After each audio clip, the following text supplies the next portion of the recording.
ശവ്വാലമ്പിളി കണ്ടുണരുന്നൊരു പുണ്യ റമളാൻ.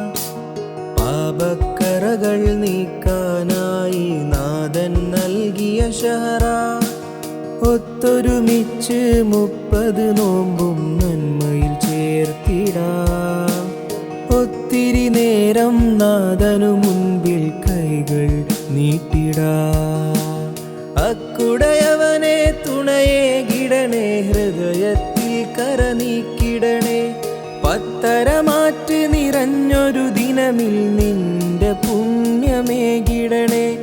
പാരാകെ ഈ മണ്ണിൽ ഇന്നു റമളാനിന്റെ വരവല്ലേ, റഹ്മത്തിൻ നിറരാവല്ലേ. ശവ്വാലമ്പിളി കണ്ടുണരുന്നൊരു പുണ്യ റമളാൻ. പാപക്കറകൾ നീക്കാനായി നാഥൻ നൽകിയ ഷഹറാ.